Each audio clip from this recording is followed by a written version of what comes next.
29 दिसंबर है। तो भगवान ने 12 से लेकर 17 तक बता दिया है। अगर आप देखोगे इस अध्याय में 13 चैप्टर में 5 6 श्लोक में क्षेत्र के बारे में बताया। 7 8 9 10 11 में ज्ञानम के बारे में। और 12 13 14 15 16 17 में ज्ञेय के बारे में। तो अब समस्त विषय का उपसंहार भी कर लेते हैं। क्षेत्र ज्ञानम ज्ञेयम खुद भगवान बता रहे हैं। श्रीभगवानुवाच इति क्षेत्रं तथा ज्ञानम् ज्ञेयं चोक्तं समासतः मद्भक्त एतद्विज्ञाय मदभावायोपपद्यते।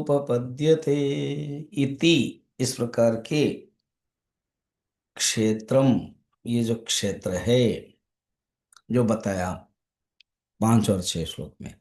ज्ञानम जो 7 8 9 10 11 श्लोक में ज्ञानम बताया। ज्ञेयम जो अभी 20 लक्षण बताया। ज्ञेयम। हम्म?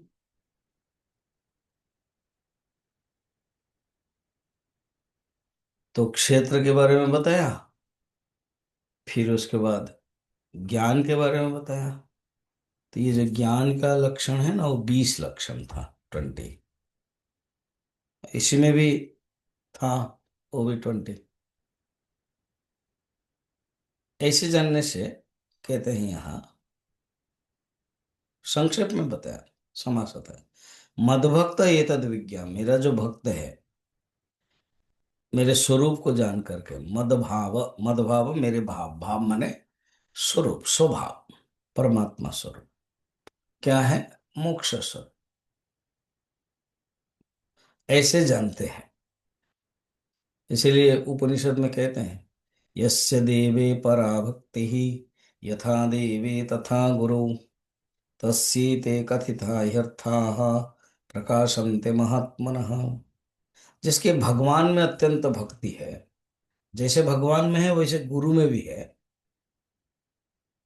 उस महात्मा की बुद्धि वैसे ही है। वेदों से कही हुई बातें अपने आप प्रकाशित हो जाती है। उनके अंदर वो ज्ञान आ जाता है। तो भगवान कहते हैं मैं अभी तक यहाँ बताया हूँ, आगे जो बताऊंगा तो खुद भगवान कहेंगे। हाँ?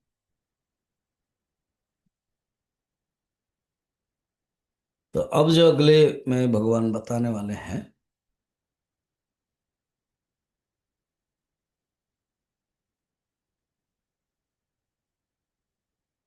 अच्छा आप देखना।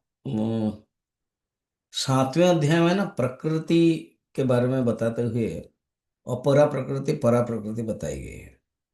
दो प्रकृति उसी को ही यहां पर कह रहे हैं, प्रकृति और पुरुष। अब का जो टॉपिक है ना प्रकृति और पुरुष शब्द है, उसको फिर हम लोग कल देखेंगे। तो भगवान ने अभी क्षेत्र ज्ञानम ज्ञेय बताया। क्षेत्रज्ञ आगे बताएंगे और प्रकृति और पुरुष। ये 6 जो टेक्निकल है उसको कैटेगरी समझना है। क्षेत्र ज्ञानम और प्रकृति एक ही कैटेगरी। क्षेत्रज्ञ ज्ञेयम और पुरुष वो एक ही कैटेगरी।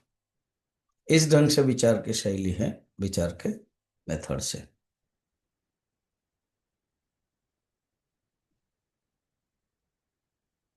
तो अब भगवान क्या बताएंगे उसको हम कल देखेंगे।